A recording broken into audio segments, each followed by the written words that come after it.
નમસ્તે.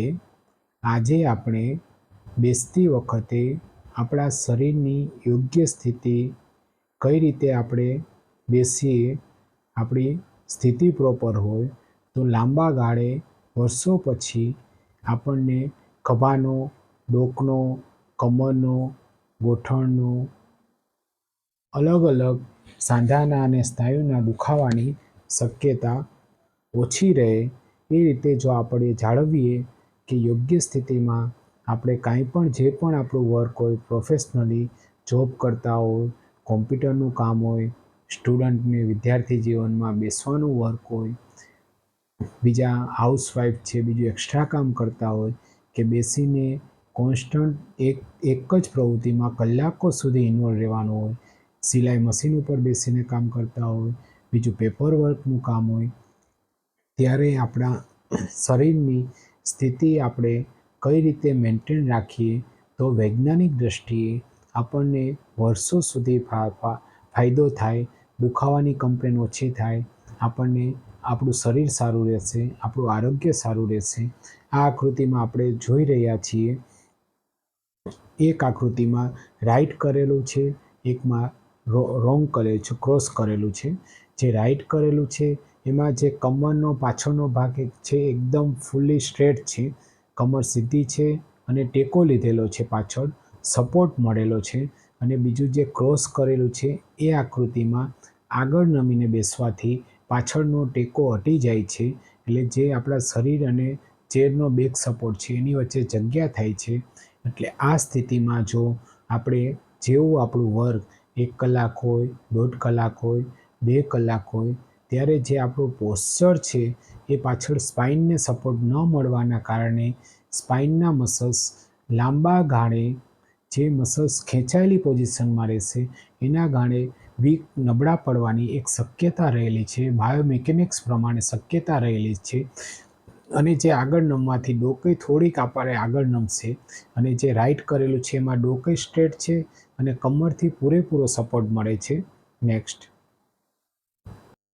આ બીજી આકૃતિમાં આપણે જોઈ રહ્યા છીએ કે જે સ્પાઇન આપણી કરોડરજ્જુ છે ડોટ કરીને લાઇનિંગ બતાવેલી છે, ડોકથી છેક સુધી નીચેના આપણા કમરના મણકા હોય ત્યાં સુધી સર્વાઇકલથી લંબર સુધીની પહેલી આકૃતિ છે એમાં રાઈટ કરેલું છે. એ આપણા શરીરની યોગ્ય સ્થિતિ દર્શાવે છે કે કોમ્પ્યુટર સામે જે આકૃતિમાં દર્શાવ્યા પ્રમાણે કોમ્પ્યુટર સામે કામ કરતી વખતે જો આપણે આ સ્થિતિ જાળવીએ, કલાકો સુધી આપણું કામ હોય તો પણ આ સ્થિતિ આપણે જાળવશું તો જે સ્પાઇનનો કર્વ છે એકદમ સ્ટ્રેટ રાખી શકશું. જે બીજી આકૃતિમાં જે ચોકડી બતાવેલી છે એમાં જે આગળ નમવાથી શું થાય છે, પહેલી આકૃતિમાં પાછળ સપોર્ટ રાખેલો છે એટલે જે વળાંક છે કરોડરજ્જુનો, કરોડ સ્તંભનો એ વળતો નથી, સીધી રહે છે સ્પાઇન. બીજી આકૃતિમાં જે ક્રોસ કરેલું છે, ચોકડી કરેલી છે, એમાં જે થોડુંક આગળ નમવાથી ટેકોય હટી જાય છે પાછળ, જે પાછળના સ્નાયુને જે સપોર્ટ મળવો જોઈએ સપોર્ટે હટી જશે અને જે વળાંક છે એ ક્રિએટ થાય છે. સ્પાઇન આખી વળેલી રહે છે. વળેલી રહેવાથી જે આગળના મસલ્સ છે, પેટના, છાતીના મસલ્સ એ સંકોચાયેલી સ્થિતિમાં રહેશે, એ ભેગા રહેશે. એટલે લાંબો ટાઈમ કલાકો સુધી, વર્ષો સુધી, મહિનાઓ સુધી જો આ સ્થિતિમાં આપણે કામ કરીએ તો થોડાક ચેન્જીસ થાય છે. શરૂઆતમાં આપણને એટલું ફીલ નથી થતું. જો આપણી નાની ઉંમર હોય તો આપણને એટલો અહેસાસય નહીં થાય કે આ સ્થિતિનું મહત્ત્વ શું છે, વૈજ્ઞાનિક દૃષ્ટિએ શું છે, કે આગળ નમવાથી જે પાછળના કરોડરજ્જુના સ્પાઇનના જે બેક મસલ્સ છે એ ખેંચાયેલી સ્થિતિમાં રહેશે, એટલે ટેન્શનમાં રહેશે. એટલે એમ પાછળના મસલ્સ વીક પડવાની એક શક્યતા રહેલી છે લાંબા ગાળે. અને જે પેટના જે છાતીના મસલ્સ છે એ ટૂંકા થવાથી, કડક થવાથી સ્પાઝમમાં રહી શકે, સ્ટીફ રહી શકે. નેક્સ્ટ. હવે આ આકૃતિમાં આપણે જોઈ રહ્યા છીએ કે પહેલી જે આકૃતિ છે જે રાઈટ કરેલું છે, જે ન્યુટ્રલ લખેલું છે, એમાં આપણી સ્પાઇન, આપણી કરોડરજ્જુ પણ સીધી છે, સપોર્ટ મળેલો છે પાછળ ચેરને, આપણી ડોકઈ સીધી રહેશે એટલે આપણે જે પણ વર્ક કરશું એમાં જે મસલ્સ છે, સાયન્ટિફિક બાયોમિકેનિક્સ છે, એનું ઇવન વર્ક થશે. એનું જે એસિમેટ્રિકલી વર્ક થવાનું હોય એ અટકી જશે કે બંને બાજુના આગળ પાછળના જે સ્નાયુ છે એનું સમાન કામ થાય છે. સમાન કામ થવાથી લાંબા ગાળે વર્ષો પછી પણ જે એક મસલ્સ ટાઈટ થાય છે, એક મસલ્સ વીક પડે છે, એ શક્યતા ઓછી રહેશે, ઇમ્બેલેન્સમાં નહીં આવે. બીજી આકૃતિમાં આપણે જોઈ રહ્યા છીએ ક્રોસ કરેલું છે, ચોકડી કરેલી છે. એમાં એક્સેસિવ જે લંબર લોડોટિક કર્વ છે, એટલે જે આપણે બેસીએ છીએ ત્યારે સપોઝ આપણે પેટ આગળ રાખીને બેસવાનો પ્રયત્ન કરીએ તો પણ આપણું પોસ્ચર નોર્મલ કરતાં, યોગ્ય કરતાં થોડુંક ચેન્જ થાય છે. પેટ આપણે આગળ ફૂલેલું રાખીને બેસશું તો જે પાછળનો જે કરોડરજ્જુનો કર્વ છે એકદમ વળાંક વધારે ક્રિએટ થાય છે કે પાછળ આપણને જો તીર કરેલું છે બીજી આકૃતિમાં એમાં ખાડો લાગે છે. એટલે જે સ્પાઇન કરોડ સ્તંભ છે એ સીધું રહેવું જોઈએ, સ્પાઇન સીધી રહેવી જોઈએ. એના કરતાં થોડોક વળાંક થાય છે. પેટ આગળ હોવાના કારણે પેટના સ્નાયુ ખેંચાયેલી સ્થિતિમાં રહેશે, ટેન્શનમાં રહેશે અને પાછળના જે બેક મસલ્સ છે, સ્પાઇન મસલ્સ છે, એ સંકોચાયેલી સ્થિતિમાં રહેશે. એટલે ધીમે ધીમે સ્પાઝમમાં આવી શકે અને જે આગળના પેટના સ્નાયુ છે એ ખેંચાયેલી સ્થિતિમાં રહેવાથી એ વીક પડી શકે.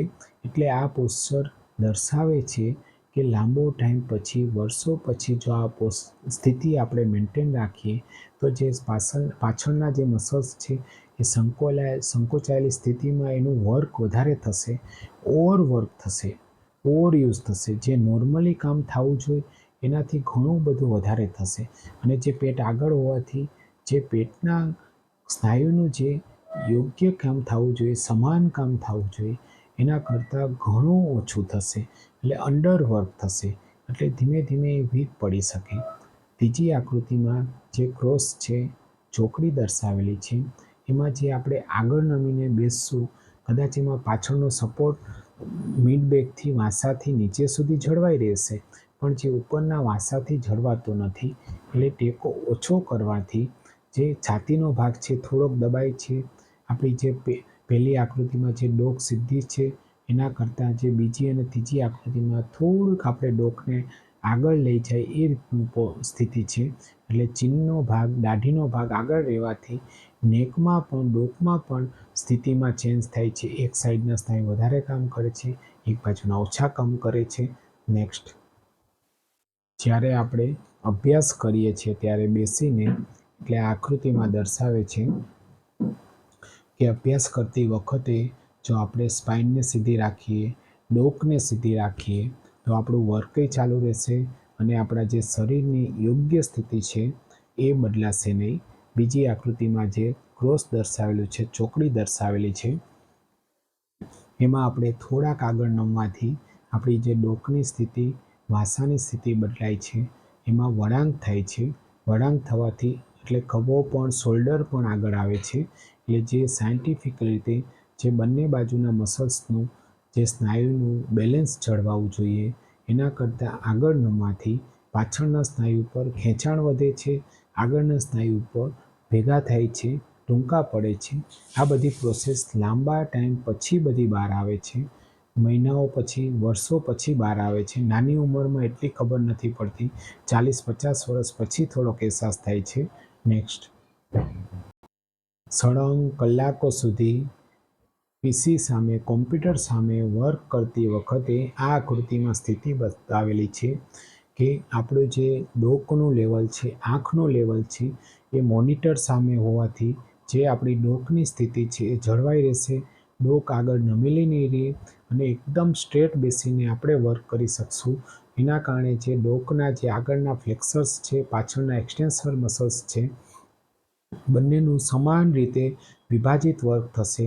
કે સપોઝ આપણે ડોક આગળ રાખશું તો આગળના સ્નાયુનું વધારે વર્ક થશે, ઊંચી રાખશું તો પાછળના સ્નાયુ સંકોચાયેલા રહેશે, એનું વર્ક વધારે થશે. પણ એકદમ સ્ટ્રેટ રાખીને જે ચીનનો ભાગ છે, દાઢીનો ભાગ છે એ થોડોક પાછળ આમ ખેંચાયેલી સ્થિતિમાં રાખશું તો ડોકય સીધી રહેશે. આપણા જે આંખનું લેવલ છે એ મોનિટર સામે એકદમ સ્ટ્રેટ લાઇનમાં જ આપણે જાળવી શકશું. કલાકો સુધી આ પોસ્ચર રાખવાથી જે વૈજ્ઞાનિક દ્રષ્ટિએ અંદર સાંધામાં સ્નાયુમાં ફેરફાર થાય છે એ ઘણા બધા આપણે અટકાવી શકશું. બીજું આ આકૃતિમાં દર્શાવેલું છે કોણીની સ્થિતિ, કે જે ચેર છે અને ટેબલ વચ્ચેનું અંતર મીડિયમ હશે તો કોણીમાંથી 90થી 100નો ખૂણો બતાવેલો છે. એટલે કોણી કાટખૂણે રાખીને આપણે કામ કરશું તો આપણું હાથ છે ખેંચાયેલી સ્થિતિમાં નહીં રહે. શોલ્ડરને, ખભાને ફાયદો થશે, કાંડાને ફાયદો થશે અને કોણીને ફાયદો થશે અને આપણું બોડી એકદમ રિલેક્સ પોઝિશનમાં રહેશે. એની જગ્યાએ કોણીમાંથી હાથ સીધી સ્થિતિમાં આપણે વિચારીએ તો હાથને આપણે ખેંચાયેલી સ્થિતિમાં આપણે કીબોર્ડથી કામ કરશું તો એ ટેન્શનયુક્ત કામ થશે. અને જે કાટખૂણે રહેશે એમાં કોણીના સ્નાયુ રિલેક્સ રહેશે, ખભા એકદમ સ્ટ્રેટ આપણે પાછળ રાખી શકશું અને કાંડા માટે પણ લાંબા ગાળે ફાયદો થશે. નેક્સ્ટ આ આકૃતિમાં બતાવેલું છે. પહેલી આકૃતિમાં યસ લખેલું છે એટલે બેસવાની સ્થિતિ બરાબર કહી શકાય કે આપણે કામ કરતી વખતે પીસી સામે બીજું કાંઈ પણ કામ કરતી વખતે. અને બીજી આકૃતિમાં નો લખેલું છે એટલે જે એકદમ આપણે ઘણીવાર આપણે વિચારીએ છીએ કે એકદમ સ્લન્ટ પોઝિશનમાં, ધરતી પોઝિશનમાં આપણે બેસીએ તો એ રિલેક્સ પોઝિશન કહેવાશે, આપણને સારું લાગશે. પણ એમાં જે આપણા શરીરનો જે કર્વ છે એ ઘણો બધો ચેન્જ થશે. પાછળથી સ્પાઇનમાંથી ચેન્જ થશે, જે ઉપરના ગોળામાંથી થશે, જે ગોઠણ આપણા બેસીને જે કામ કરીએ યોગ્ય સ્થિતિમાં એમાં 90 ડિગ્રી જેટલા આપણે મેન્ટેન રાખી શકશું. એટલે ગોઠણ 90 ડિગ્રી હશે તો જે પગની પેની છે એ જમીન સાથે અડેલી રહેશે એટલે પંજાએ આપણા રિલેક્સ રહેશે, પગના કાંડાએ.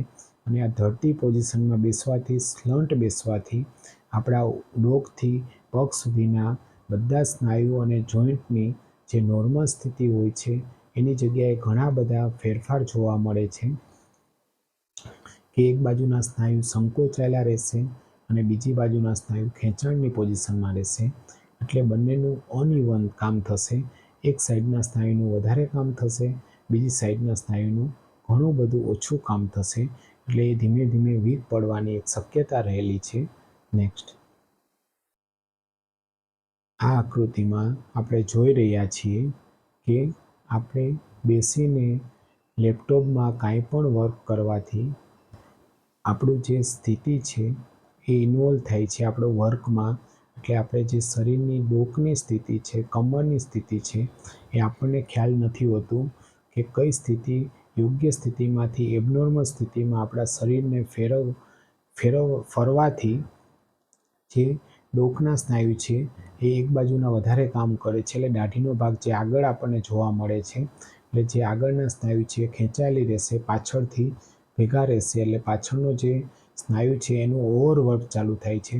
એટલે લાંબા ગાળે પાછળના જે સ્નાયુ ઉપર છે, જે વાંસાની ઉપરનો જે ટ્રેપેઝિયસ મસલ્સ કહેવાય છે, જે ટ્રેપેઝાઇટિસનો કોમન પ્રોબ્લેમ હોય છે કે ડોક પૂરી થાય એટલે જે મસલ્સ ઉપર વાંસામાં ઉપર આવેલું હોય છે એને ટ્રેપેઝિયસ મસલ્સ કહેવામાં આવે છે.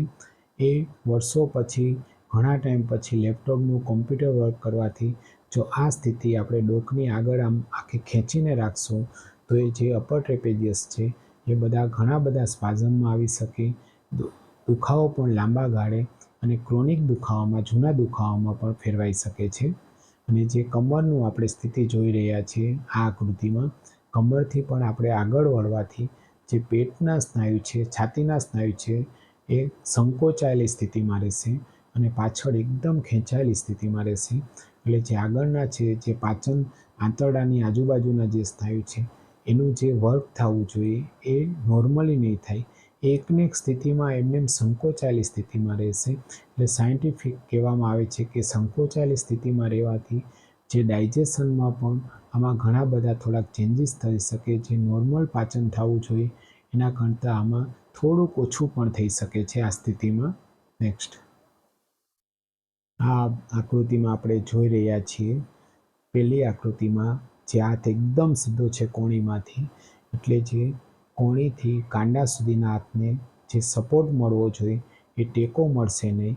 હાથ હવામાં વધારે રહેશે.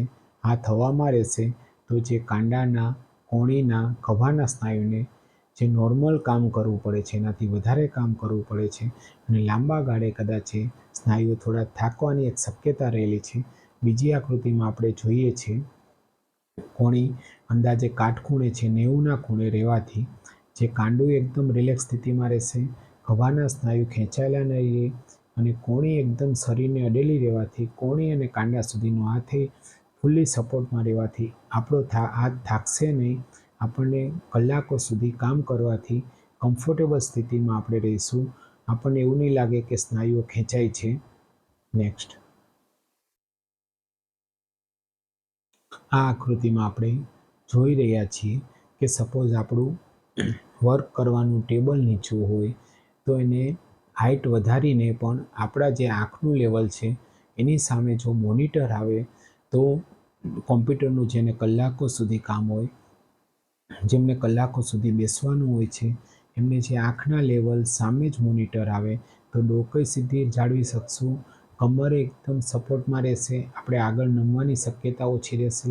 સપોઝ એની જગ્યાએ હાઇટ નીચી હશે, આંખના લેવલ કરતાં નીચું હશે કોમ્પ્યુટર કે લેપટોપ તો આપણે ડોકઈ આમ આગળ નમાવી પડશે. ડોક નમશે એટલે આપણે વાંસાનો ભાગ થોડોક વાળવો પડશે. વાંસો વળશે એટલે કમરના જે વળાંકમાં છે એમાં ફેરફાર જોવા મળે છે.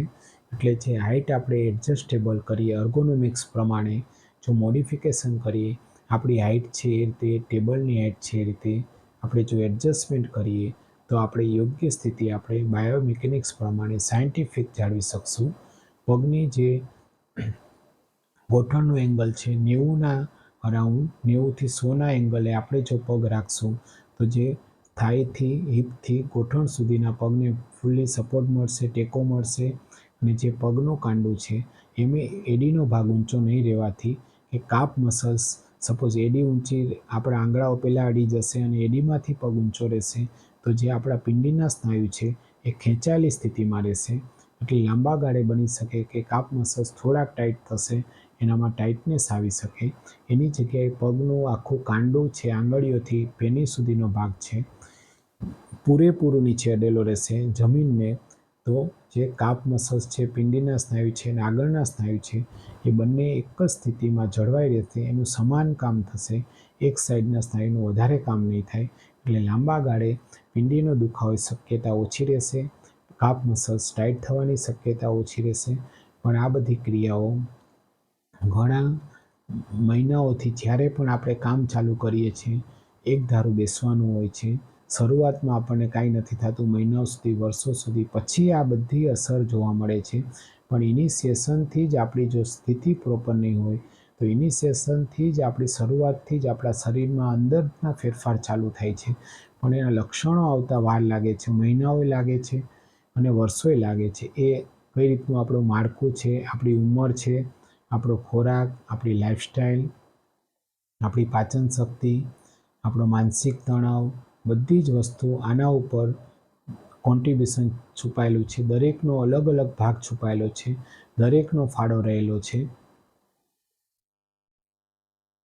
બીજું આ આકૃતિમાં જોઈ રહ્યા છીએ કે જે હાથનું કાંડું છે ન્યુટ્રલ પોઝિશનમાં રહેવાથી કોણીની સપોર્ટ મળે છે અને કાંડાથી કીબોર્ડનું વર્ક કરવાથી નહીં, જે કાંડું ઉપર રહેવાની જગ્યાએ ન્યુટ્રલમાં રહેવાથી જે હાથના સ્નાયુ ખેંચાયેલી સ્થિતિમાં નહીં રહે. સપોઝ આ કોમ્પ્યુટરનું વર્ક હોય કે સ્ટુડન્ટને વિદ્યાર્થી જીવનમાં કોન્સ્ટન્ટ લખવાનું હોય એમના માટે પણ આ સેમ સિદ્ધાંત લાગુ પડી શકે કે કાંડાને સપોર્ટ આપવાથી કોણી 90-100ના ખૂણે રહેશે તો કાંડાને એટલો આધાર મળશે કે ખેંચાયેલી સ્થિતિમાં નહીં રહે.